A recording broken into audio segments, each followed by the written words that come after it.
Boom! Bink. Welcome to the Flying Can Ranch from Cedar Creek Lake, Texas.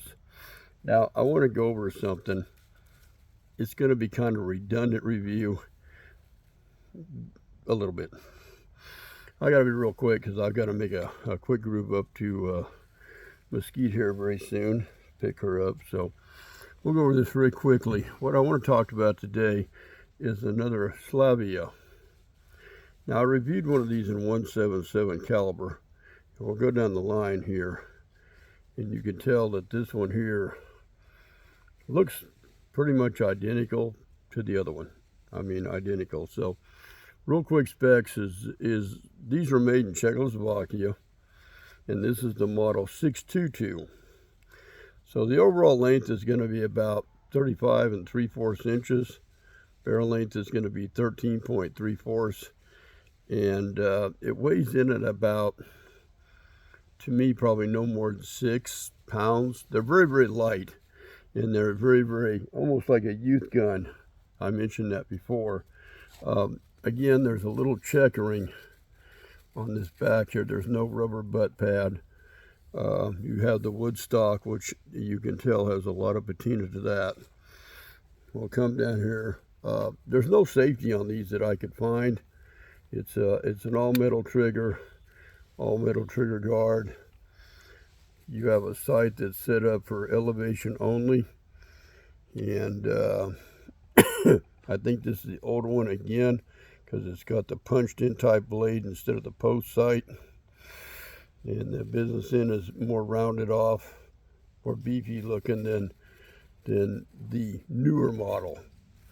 I don't think they put as much steel in the barrels, and you can tell that this is has definitely got some patina to it.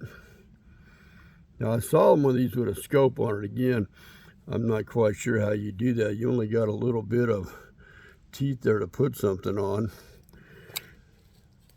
I'm going to guess this one's cooking at about, excuse me, maybe 300, 325.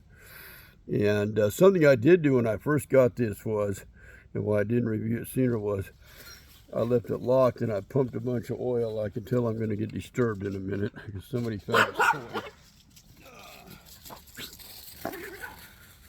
toy. I saw this in another video where a guy just dropped some oil down the pipe, let it run down, and then soak in, because these have all leather seals in them. So you let that oil soak in that seal, but I got some pretty good results of it just playing around with it.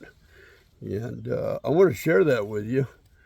Again, I've got to take a quick run up to Mesquite, Dallas, whatever.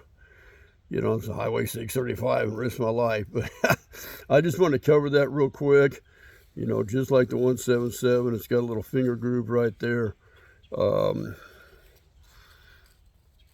Just a fun thing to collect. Like I said, it's got plenty of patina on it, and I don't like, you know, I'll oil them up and clean them up as much as possible.